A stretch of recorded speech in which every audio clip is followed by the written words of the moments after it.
Today, we're diving into Patrick Bet-David's incredible framework for thinking like a grandmaster, not just in business, but in your entire life. The whole idea here is to stop reacting to the world around you and instead start making the world react to you. It's all about learning to see the board, understand the pieces, and plan your next 5 moves. You know, when you think about chess grandmasters like Magnus Carlsen, it's wild. They can visualize the board 10, 15 moves into the future. But here's the thing. This isn't just a skill for chess. Elon Musk's own brother says he has that exact same kind of foresight in business. These guys aren't just playing the game, they're literally shaping the board. So is this some kind of superpower? Is it reserved for prodigies and billionaires? Or is strategic thinking a skill that you can actually learn, practice, and master? Well, according to Bet-David, the answer is a big, resounding yes. And it all kicks off right here with move number 1. Before you can even think about mastering the market or outsmarting your competition, you've got to master yourself. The most important, and honestly the most complex person you will ever study, is you. This idea completely flips the script on what we think about motivation. For Michael Jordan, the ultimate fuel wasn't getting a pat on the back. It was doubt. It was the haters. It was someone telling him no. Bet-David argues that your most painful, most gut-wrenching, never-again moments, well, they're actually your most powerful resource. Let's see this in action. Early in his career, PBD was promised a promotion. He absolutely crushed his numbers, but the promotion went to somebody else. So in this moment of pure fury, he quit. He drove home, completely terrified, but that night, something shifted. His anger turned into a vow, and never-again moment. He took the shame he felt about his father's poor healthcare and the memory of every teacher who ever called him a loser and turned it all into pure, high-octane fuel. The old, undisciplined version of himself basically died that night. But look, using pain as fuel, that's just the spark. As Aristotle said, real wisdom starts with deep self-inquiry. It's about figuring out what you truly want, not what you think you're supposed to want. It means getting brutally honest about your flaws and understanding your unique wiring. It's tough work for sure, but it is the foundation for every single move that follows. All right, so that brings us to move 2. Once you start to know yourself, you need to build the mental muscle to process information and make solid judgments, especially under pressure. It's all about deliberate thinking, not just reacting on instinct. So what does processing even mean? Think of it like a mental war game. You're taking a problem, playing out multiple scenarios in your head, trying to anticipate all the ripple effects, and then crafting a sequence of moves to solve the root cause, not just slapping a Band-Aid on the symptom.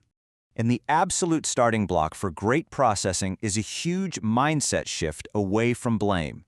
Instead of looking for someone to point the finger at, a great processor immediately looks in the mirror and asks, okay, how did I contribute to this? What role did I play? This instantly changes the frame from victimhood to empowerment because, hey, if you contributed to the problem, you can definitely contribute to the solution.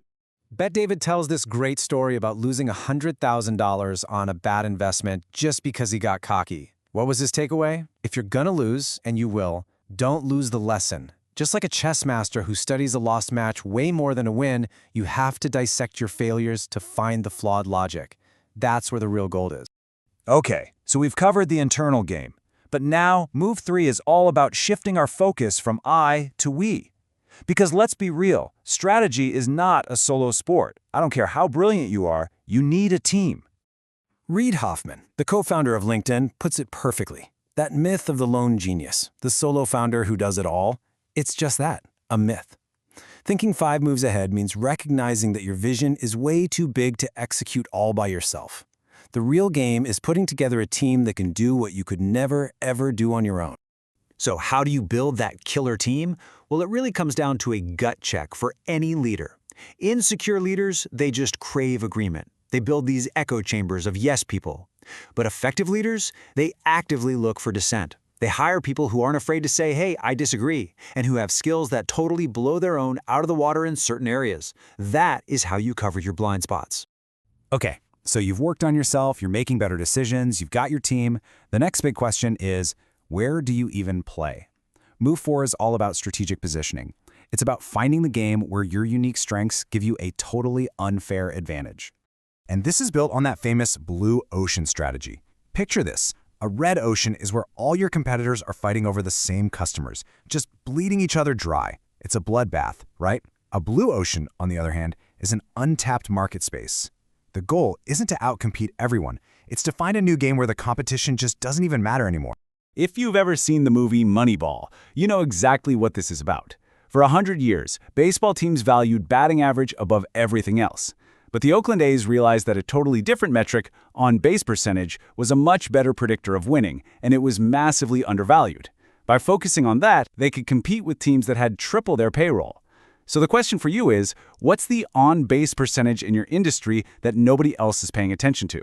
And PBD did this himself. When he started his financial services company, he saw everyone fighting over the same old, shrinking demographic, but he noticed two massive, underserved markets, women and Latinos. So while all his competitors were making things more and more complex, he went narrow and simplified the process for new agents. He didn't try to beat the giants at their own game. No way. He created a whole new. And that brings us to the final move, the one where everything we've talked about really comes together. Move 5 is about mastering the high-stakes sit-down. You know, those critical conversations and negotiations that can define your entire career. We all know this line, right? The Godfather. And immediately you think, threat, intimidation. But a true grandmaster of business redefines this line completely. See, a real power offer isn't a threat at all. It's about doing so much homework on the other side's needs that you can build a deal that is so ridiculously beneficial for them that they would be an absolute fool to refuse it. It's an offer they can't refuse because it's a massive win-win. When Bet David had to renegotiate his compensation with a massive insurance carrier, he didn't just walk in and start making demands. Nope. He started the meeting by showing all the ways his company was saving them money and adding millions in value they weren't even tracking. After he established the immense value he was providing, his ask for a bigger piece of the pie was just the logical next step. He gave first, then he asked. Okay, so as we start to pull all this together, let's zoom out for a second. All of these moves are guided by a long-term perspective. Jeff Bezos makes his biggest life choices using a super simple but powerful framework. He projects himself forward to age 80 and asks, will I regret trying this and failing, or will I regret never even trying at all? And for him, the answer is almost always the latter. And this really gets at the incredible power of compounding. Think about it. Warren Buffett wasn't a billionaire until after he was 50.